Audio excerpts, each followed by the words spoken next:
On parle métier de la justice ce matin et amélioration de l'offre de formation sur le territoire. Depuis le début de l'année, un IEJ, Institut d'études judiciaires, a ouvert ses portes à l'Université de Guyane. Objectif, permettre aux étudiants guyanais de préparer directement sur place certains examens d'entrée pour devenir des professionnels du droit, avocats majoritairement et magistrats, puis éventuellement ensuite greffiers, policiers ou gendarmes. La conférence inaugurale de l'Institut d'études judiciaires s'est tenue hier soir avec comme marraine de cette première promotion l'ancienne garde des Sceaux, Christiane Taubira. Pour en parler, le directeur de l'IEJ est avec nous ce matin. Bonjour Jean-Philippe Vautier. Bonjour. Et merci beaucoup d'avoir accepté notre invitation. Bienvenue sur Radio Pays pour parler donc de l'ouverture de cette nouvelle formation sur le territoire. J'aimerais déjà qu'on revienne un petit peu aux origines du projet, on va dire, Jean-Philippe Vautier, parce que la création de cette IEJ, c'est un travail à plusieurs mains, entre guillemets. Il y a évidemment l'université, mais il y a aussi le barreau, l'école des avocats, la CTG et les juridictions du territoire, donc tribunal judiciaire, cour d'appel et tribunal administratif, qui ont poussé pour que cette formation elle puisse voir le jour. À la base, C'était vraiment une demande des professionnels pour que cette IEJ puisse être créée. Si je me trompe pas, la demande est partie un petit peu aussi du barreau, qui faisait le constat qu'il y avait un manque d'avocats sur le territoire, et aussi le constat que les étudiants guyanais partaient pour l'Hexagone et ne revenaient pas forcément. Donc il y a eu cette démarche qui a été entamée pour pouvoir préparer cette entrée en centre régional de formation professionnelle d'avocats sur place, qui a été initiée et donc qui a été construite au niveau de l'université initialement par le professeur Florence Fabron, que je salue au passage, et qui a impliqué donc les différents partenaires, donc barreau, école des avocats de Guyane, les différentes juridictions du territoire, et petit à petit on a construit ce projet qui a pu être concrétisé l'année dernière. Voilà. Ça a été difficile à monter comme projet entre l'ambition initiale et la création effective. Ça a pris du temps finalement à se faire. Voilà, ça a pris du temps, le temps de se concerter, de savoir ce qu'on voulait faire, comment on voulait le faire. Oui. Mais petit à petit, on a réussi à construire quelque chose. Et aujourd'hui, je pense on peut être fier de ce qu'on a pu construire. Et alors, puisqu'on en est à parler, on va dire, des acteurs et des partenariats que vous pouvez avoir, il y a aussi cette convention de partenariat avec l'IEJ Pierre Reynaud de l'Université Paris-Panthéon-Assas. Elle est quand même, je le dis pour celles et ceux qui ne le sauraient pas, elle est considérée comme une des facultés de droit les plus prestigieuses en France. C'est quoi exactement ce partenariat? Il sert à quoi? Alors, ce partenariat, ça a été noué pour qu'on puisse, nous, jeunes IEJ, bénéficier de l'expertise et du soutien d'un IEJ expérimenté. Et son directeur, le professeur Édouard Verny, a été très, très, très, très partant et nous a accordé sa confiance. Donc, ce partenariat a pu être monté. Et concrètement, donc, les étudiants de l'Université de Guyane bénéficient donc d'un accès aux ressources qui peuvent être proposées par l'IEJ et Pierre Reynaud, mais aussi des intervenants de l'IEJ Pierre Reynaud qui peuvent se déplacer. D'ailleurs, son directeur est aujourd'hui en Guyane pour assurer des cours à l'IEJ de Cayenne. Donc en fait, prendre exemple sur ce qui se fait dans cette université-là pour savoir un petit peu comment dupliquer en quelque sorte leur manière de faire ici en Guyane. Dupliquer et bénéficier d'un complément pédagogique qui sera toujours profitable pour nous. Concrètement, ça se passe comment? Parce que je le disais, donc vous préparez vos élèves à plusieurs examens, les deux principaux, et vous m'arrêtez si je me trompe, c'est donc le concours pour devenir avocat, donc pour intégrer l'un des 11 CRFPA de France, centres régionaux de formation professionnelle d'avocats, donc les écoles d'avocats, ou autre possibilité, préparer le concours d'entrée à l'ENM, l'école nationale de la magistrature, pour devenir donc juge ou procureur. C'est des concours qui sont évidemment différents. Comment est-ce que vous faites pour adapter, on va dire, vos cours en fonction des envies de vos étudiants et du coup du genre de concours qu'ils ont envie de passer? Alors c'est vrai que l'offre de formation pour l'instant a été axée essentiellement, ça sera amené à évoluer, sur l'examen d'entrée en CRFPA. D'accord. Et après il y a des épreuves qui sont communes entre CRFPA et ENM, mais on a quelques étudiants qui sont intéressés par le concours de l'École nationale de la magistrature, et à ce titre on a un partenariat avec des magistrats de la cour d'appel qui offre un suivi à ces étudiants, une formation spécifique pour se préparer à ce concours. Donc majoritairement pour l'instant avocat, un petit peu magistrat, voilà. Et ensuite dans un deuxième temps, c'est ce que vous me disiez tout à l'heure, l'idée ce sera de développer de plus en plus l'offre. Voilà, en fonction des demandes, des besoins du territoire, et de permettre d'avoir une offre de formation la plus large possible. Et donc greffier, c'est ça? Surtout greffier, policier, gendarme, c'est ce genre de profession-là? tout à fait. Le concours pour devenir avocat, il est quand même particulièrement difficile et stressant. On peut le tenter que 3 fois maximum. Je suis tombé sur ces chiffres. Le taux de réussite du CRFPA, c'est à peu près 30%. Il y a plus de 80% des candidats qui font appel à un organisme privé pour les accompagner dans leur préparation. Concrètement, vous faites quoi, Jean-Philippe Vauthier, pour préparer, on va dire, vos étudiants le mieux possible, non seulement sur la qualité des cours, mais aussi sur tout l'accompagnement psychologique qui peut être aussi très important pour réussir un concours aussi difficile que celui-là. Alors, je dirais, on a une formation assez classique qui se calque sur ce qui se fait dans les autres IEJ. C'est-à-dire qu'on a des cours d'actualisation dans les différentes matières. On refait pas tout le programme des matières qui sont prévues au concours, mais on est là pour assurer que les étudiants sont à jour des dernières connaissances. Et le gros aussi des enseignements dispensés sont des entraînements, des épreuves, des galops d'essai pour les différents types d'épreuves, notes de synthèse, cas pratiques, épreuves de procédure. Alors, ce que je dirais aussi, c'est que l'avantage de l'IEJ de l'Université de Guyane, c'est que c'est un petit IEJ, on a une petite promotion, et donc les étudiants bénéficient d'un suivi quasi personnalisé. Ouais. C'est ça aussi qui peut être intéressant. Il y a le concours écrit, et après il y a le grand oral. Voilà. C'est une épreuve qui est elle aussi particulièrement stressante. Et puis voilà, tout à l'heure en préparant les questions, je suis tombé sur des témoignages d'anciens étudiants qui expliquaient que ils étaient pas forcément bien préparés durant leur cursus universitaire à cette épreuve-là. Vous faites quoi, vous, du coup, ici à l'IEJ de Guyane, pour préparer au mieux vos étudiants à ce grand oral, Jean-Philippe Vauthier? Alors, c'est vrai que d'une manière générale, les étudiants en droit sont pas ou peu habitués aux épreuves orales.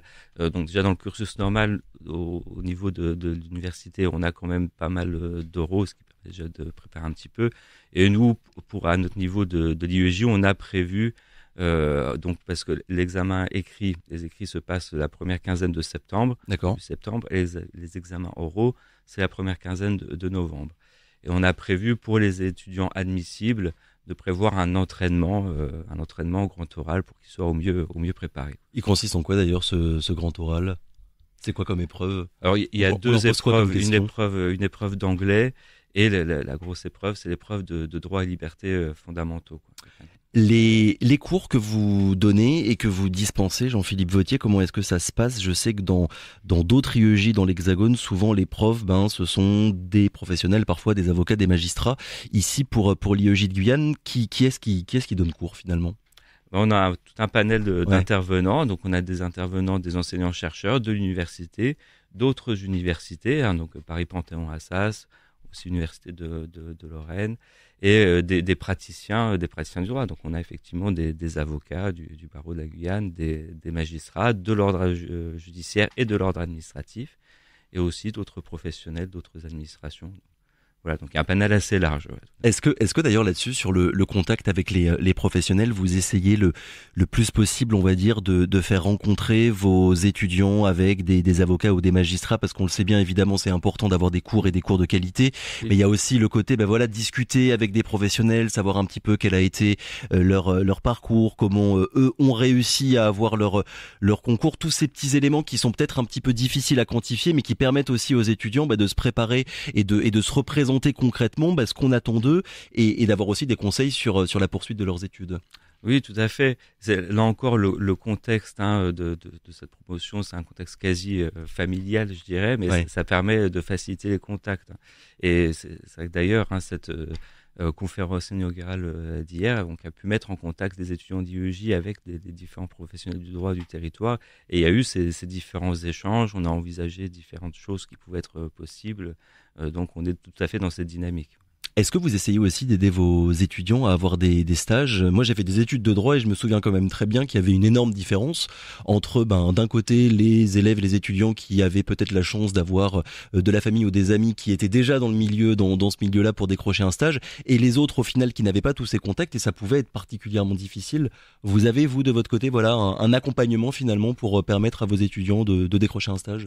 Alors, pour les stages de manière générale, oui, après la démarche doit d'abord être personnelle de la part de l'étudiant. Après, oui. S'il y a des difficultés, effectivement, on est là pour assurer, pour faciliter un petit peu la recherche de stage. Alors, pour intégrer l'IEJ, ça se passe comment? Ça s'adresse à qui? Il faut avoir quelle formation de base? Et est-ce que vous accueillez, on va dire, tout le monde, ou bien il y a une sélection aussi qui est faite de votre côté?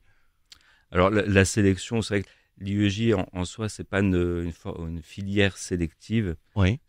L'idée, c'est que permettre aux étudiants de passer des concours et des examens, sachant que, je précise, pour l'examen d'entrée en CRFPA, il faut nécessairement être inscrit dans un IEJ pour pouvoir le passer. D'accord. Donc la condition, c'est d'abord d'être inscrit en Master 1. Voilà, c'est vraiment le niveau minimum par rapport aux différents concours et examens qui sont proposés pour les métiers de la justice. Donc l'IEJ, c'est vraiment une formation que vous donnez en plus d'un master que des étudiants vont suivre à l'université de Guyane, c'est bien ça? Tout à fait. Une partie des étudiants est inscrite soit en Master 1, soit en Master 2. Une autre partie sont soit des anciens étudiants, soit des professionnels en reconversion. Donc pas de critères de sélection de votre côté. Je suis étudiant en Master 1 ou 2 à l'Université de Guyane, je peux intégrer l'IEJ. Les critères de sélection sont les conditions de diplôme. Ok, d'accord. Là, par exemple, pour la première promotion, je crois qu'il y a une vingtaine d'élèves, c'est bien ça? Tout à fait. Les profils, vous avez quel genre d'étudiants et ils sont là surtout pour passer quel genre de concours? Comme je vous disais, les étudiants de l'IEJ sont des étudiants soit inscrits en Master 1, oui. Master 1 de droit, justice, procès, procédure, soit en Master 2, de ce même master, soit des anciens étudiants, soit des professionnels en reconversion qui cherchent, alors la majorité, à intégrer le barreau. Oui, c'est surtout pour devenir avocat. Voilà, et aussi quelques-uns pour l'École nationale de la magistrature. À quel point c'est important d'après vous d'avoir cette formation dispensée directement sur place, non seulement pour donner envie à des étudiants de devenir avocat ou magistrat, mais aussi pour limiter, l'autocensure de certains étudiants qui pouvaient se dire jusqu'à présent que ces professions-là, c'était pas forcément pour eux parce que le milieu judiciaire, quand on n'a pas l'habitude de le fréquenter, ça peut sembler un petit peu loin ou abstrait. Je pense que la réponse est dans la question. Oui. Mais c'est vrai que c'est important de permettre aux étudiants guyanais d'avoir cette offre sur place. Et c'est vrai que ça évite de se poser des freins, effectivement, de se dire si je veux, je peux le passer sur place. Et puis ça répond à un besoin, je me disais, du territoire, oui. Que les étudiants puissent passer l'examen. Donc certes, la formation d'avocat se fera nécessairement dans un CRFPA dans l'Hexagone, mais qu'ils ont l'envie de revenir. Sachant qu'après, il y a des possibilités, j'en discutais hier notamment avec le tribunal administratif ou autre, de passer une partie de la scolarité avocale, notamment le stage projet pédagogique individuel, le stage PPI qui pourrait être fait sur le territoire. Voilà. Ouais, parce qu'évidemment, dès qu'on parle de poursuite d'études, quand il n'y a pas une offre de formation sur le territoire, il y a tous les freins que ça peut représenter, les freins matériels, financiers de partir dans l'Hexagone, mais il y a aussi les limites en termes de conscience de ce qu'on peut faire quand il n'y a pas les formations sur place, en fait. Vous voyez le sens de ma question ? Non, pas très bien. L'importance d'avoir des formations qui sont à côté de chez soi pour qu'on se dise oui, en fait ça existe et je suis tout à fait légitime en fait pour pouvoir accéder à cette formation là. Oui, tout à fait. Je partage vraiment. On le disait tout à l'heure, il y avait depuis longtemps donc une demande des professionnels pour améliorer l'offre de formation parce qu'il y a un manque ici en Guyane, manque d'avocats, de magistrats, de greffiers. L'actualité là de ces derniers mois, c'est cette avocate de Saint-Laurent qui a quitté le territoire. Du coup, l'Ouest se retrouve quasiment sans aucun avocat. Est-ce que vous avez bon espoir que les étudiants là que vous êtes en train de former finissent par revenir un jour en fait pour exercer en Guyane? Ah oui, je l'espère très sincèrement. Ouais. Vous en discutez un petit peu avec eux, justement, de tout ça, de l'importance en fait de former des étudiants ici sur place pour qu'ils puissent ensuite revenir dans les tribunaux guyanais? Alors, peut-être pas sur ces questions-là, mais sur les aspects de fond. En tout cas, je sais que les étudiants qui sont inscrits étaient très très satisfaits, très contents qu'il y ait cette IEJ qui soit créée.